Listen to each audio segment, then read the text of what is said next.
Okay, so if I was going to talk some bit about mobile banking, the real crux, when it sort of landed, was sometime around the mid 2000s. That was right at the cusp of internet banking.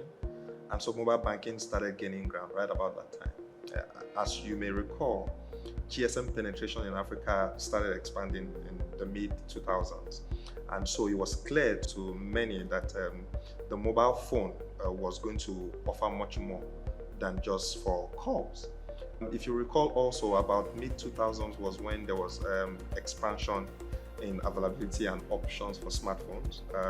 That was when BlackBerry as an option started growing. That was right about the time that Google started their Android OS. That was when Apple sort of started their iPhone series. So the emergence of smartphones and also the incursion of smartphones into Africa was maybe the biggest driver. But smartphones were not enough. Maybe an equally powerful driver for mobile banking also was internet penetration. Up until the mid to late 2000s, internet connectivity across the continent was piss poor, really. And in Nigeria, it was a bit more difficult.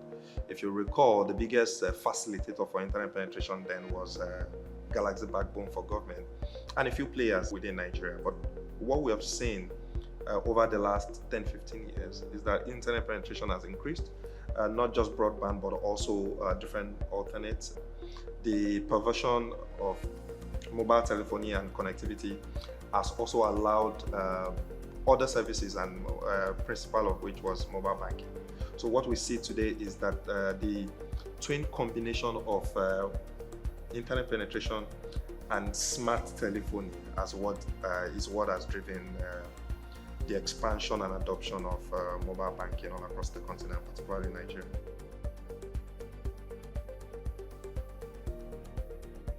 Interestingly, what technology has done for Africa is probably not done for a few other climes. So we've not followed all of the sequence before we adopted. Up until 2001, 2002, there were less than 2 million lines. And in 3 or 4 years, we had 50 million lines, all right? So what we did was that we just sort of levered. When technology came, we adopted it. And so there are generations of Africans today who are mobile native, who they've never known a world without mobile phone. I used to know a world where we needed to write letters to people who may never receive them, via a postal service that may never work. And so what we've seen is that Africans have adopted en masse mobile telephony. I mean, let's start from there, all right? Unlike there was a time where there were fixed telephonies, but it skipped over Africa because we didn't have the infrastructure to support fixed telephony. But with respect to mobile telephony, Africans have sort of adopted it. We sort of crossed over fixed telephony and we jumped to mobile telephony. But in the last few years, particularly with the expansion of production in China and across the East, we are seeing more cheaper and cheaper alternates to smartphones from the West. And so what Africans now realize is that, they are able to now afford smarter phones than they couldn't in the past. The fact that we are seeing cheaper and cheaper options for Wi-Fi and connectivity has also allowed Africans to embrace. In Africa today, maybe the leading use for mobile will still be maybe USSD and standard telephones. But beyond USSD, we are seeing increase in mobile banking adoption because of quite a few cheaper options of smartphones, and also because internet penetration is in more places today than it used to be even 2 years ago. So adoption is increasing and is encouraging continent-wide.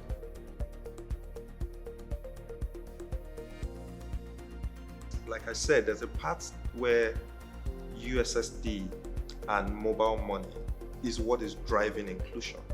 And there are parts of Africa, and I'm sure you know about the rave in Kenya, in Pesa, where within Kenya, all you need is just a phone. It doesn't have to be a smartphone. And so you can be included in the financial system just because you have a phone. Your phone number is used as an account and you are going to be included via mobile money. But what we see today is that because, like I said earlier, smartphones are now cheaper, internet accessibility is now also cheaper. We are seeing trends in places that we don't used to see before. So there are parts of northern Nigeria where, because of their access to smartphone and internet connectivity, they may not have formal accounts because there may be no close bank presence where they are. We are seeing that people are able to now open accounts with either fintechs or directly with some other banks that allows them to open accounts directly through their smartphones. I served in places where the closest bank to me was more than maybe 15 kilometers away, and you have to plan to travel to visit the bank. Today, there are quite a couple of banks in the country and also fintechs that allows you to open bank accounts without necessarily going to any bank branch. So you don't have to bother about the transport fare, you don't have to bother about safety, you don't even have to bother about the time you have to invest. And so what smartphones and mobile banking is doing is providing them channel, is equalizing access, is making it easier and simpler to not just be included, but to drive value within the system and even to yourself. So we're seeing numbers that we didn't used to see before, and is encouraging for all the players.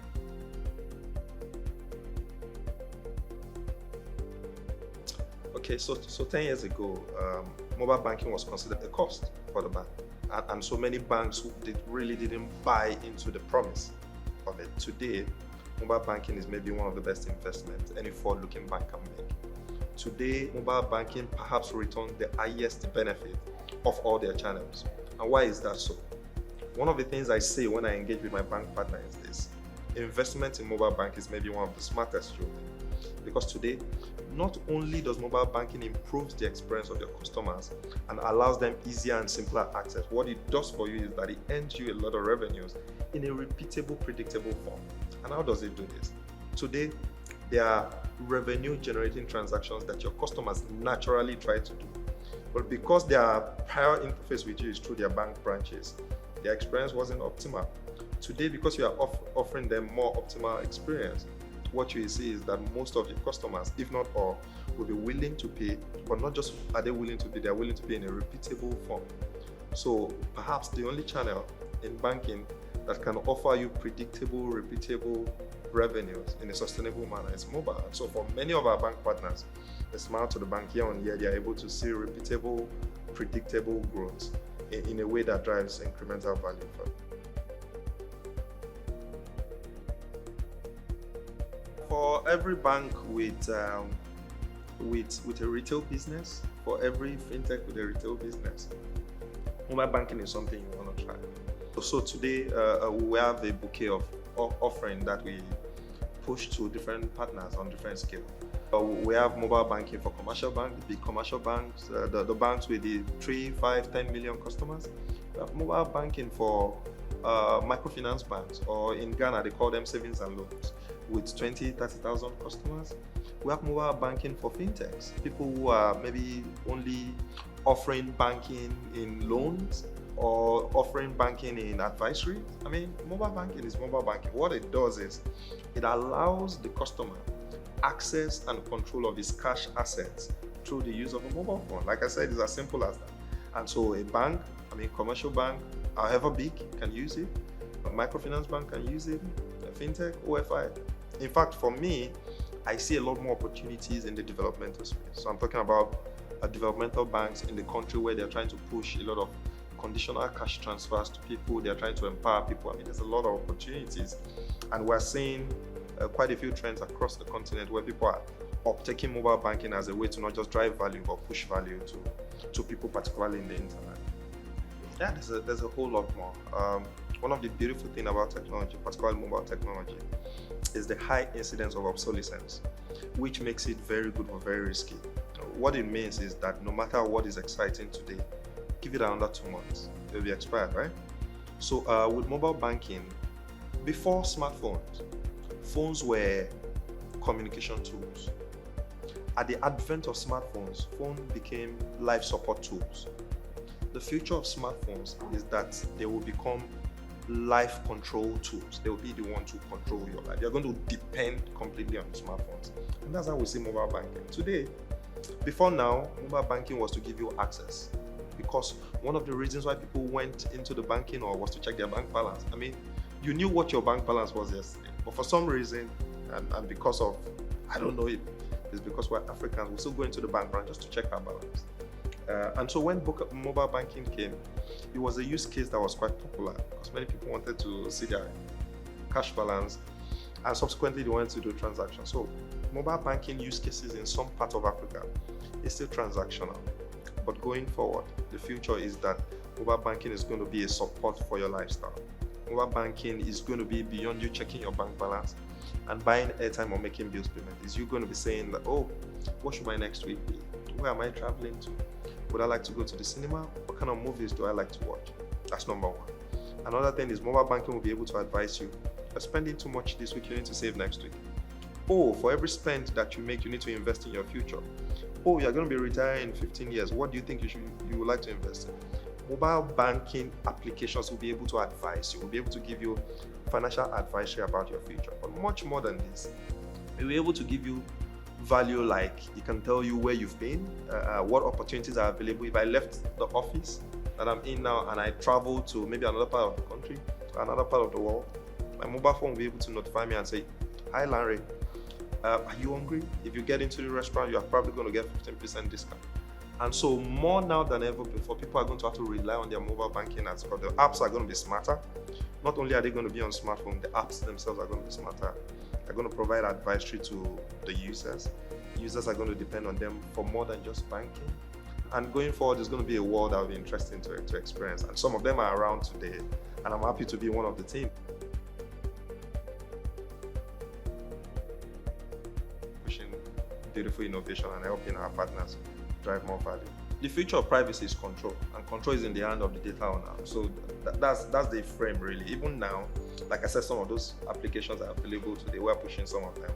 They are incumbent on the owner allowing some permissions. Beyond the permissions is also setting the standards that you want. Some of the applications that we provide on mobile phones today, the user or the customer will have to enable it. Besides enabling it, I mean, there are some applications on our app that tells you where your customers live.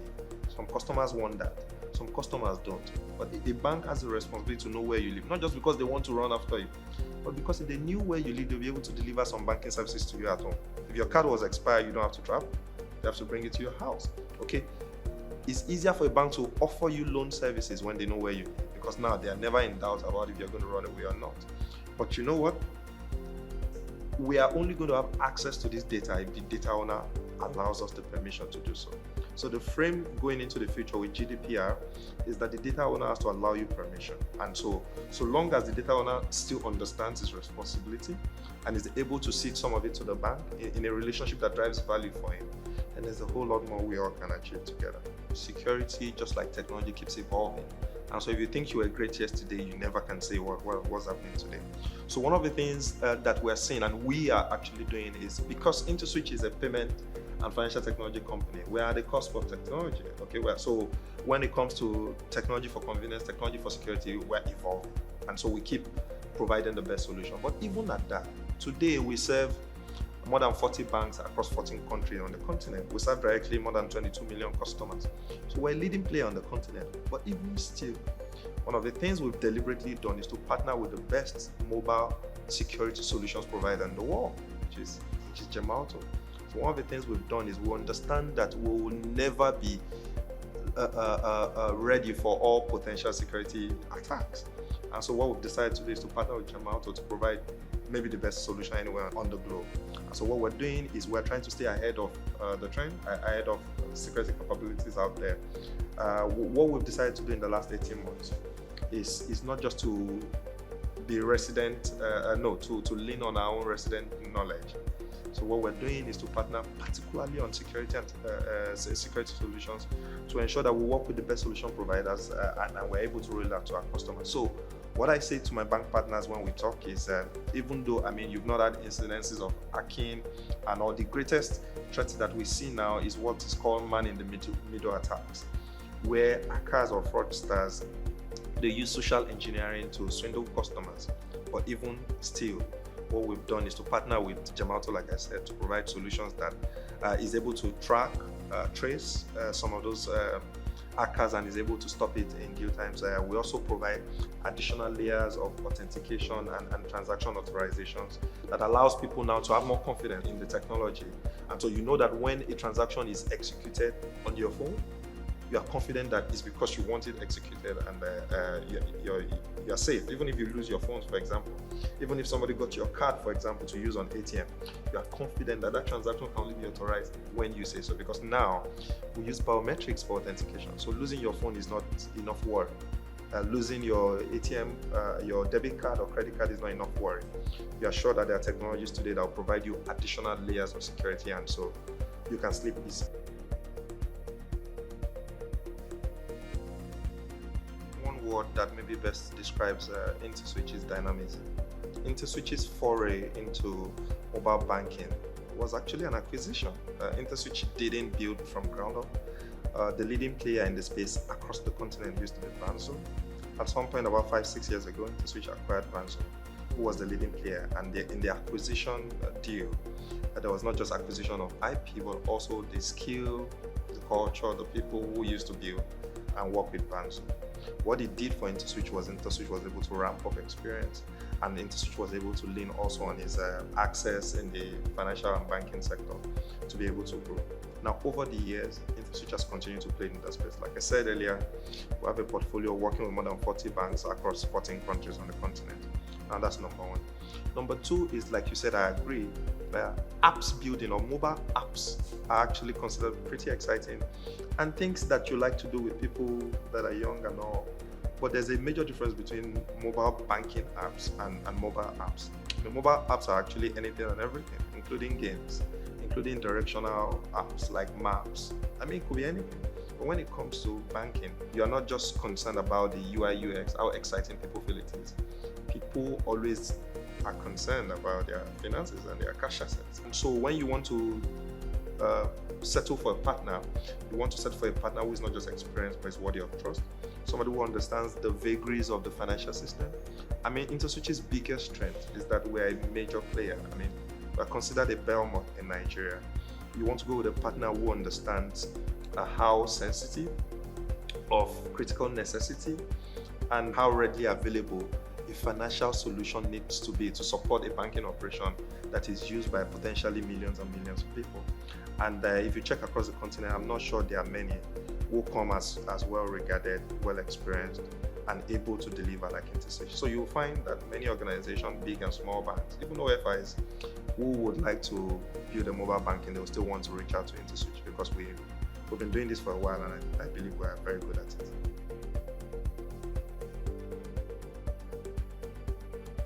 Okay, so one of the things we've done, and which underscores my vision for the future, is that our recent partnership with Visa allows us to see further than we ordinarily would have seen by ourselves.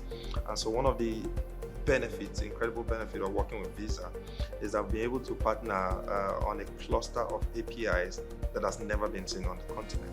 So the future we see is that Interswitch and Visa, we're going to the continent with a bouquet of solutions that is going to drive incredible experience for users. We're building a solution called Visa Interswitch White Label for Africa. What it's going to do is that it's going to allow our bank partners acquire and roll out mobile banking faster than ever. We're going to be shaving off 30-40% of timeline in our delivery to market. The speed is going to be incredible, but beyond the speed, like I said, there are incredible value-added services that Visa is just about to roll out on the continent. And we're happy to be the number one partner Visa is working with to roll this out across the continent. Much more than this, we are also bringing to fore some of the best technologies that are in our capacity. Like I said recently, we've partnered with a cluster of partners, not just on the continent, but outside the continent. And so we're bringing a wholesome package. Currently, we don't have these options in Nigeria because what we used to have is our experience. Now we're bringing not just our experience and capability, but we're bringing our partnership with Visa and a cluster of solutions of our partners. So we're going to be offering across the continent. We have a few interested partners in Nigeria already saying that they want to be one of the guys to be onboarded. We're excited and we look forward to a future where we'll be able to onboard tons and tons of potential partners across the continent. They'll be able to roll out some of the best experiences. And then this will hopefully put us at the cusp of innovation driving value for users and bank partners in Africa. I have some kind of mission by this side. So I work with young people. I train young people. I do mentoring. I have a heavy public speaking, whatever. I work with young people who I believe are disadvantaged, and I believe African youth are disadvantaged. So going elsewhere will not allow me to do what I do. So I do that more than maybe my job said. I've been doing that for 17 years. There was some training I went to and was talking about how to find fulfillment in your job, and says, I mean, if you don't connect your mission to your job, then you're not able to find fulfillment. And so one of the things that I like about the job is that Interswitch is really desperately Pan-African, which is really desperate also for me. I see that a young person in Africa is automatically disadvantaged when you compare him to his Asian counterpart or Western counterpart. And I feel like the biggest difference is knowledge and attitude. I feel like I'm able to make a difference with the few that I work with. So I typically am on campuses, speaking, training, teaching. That's what I really do. Hi, my name is Olanrewaju Adelanwa. I work as the group head for mobile financial services at Interswitch.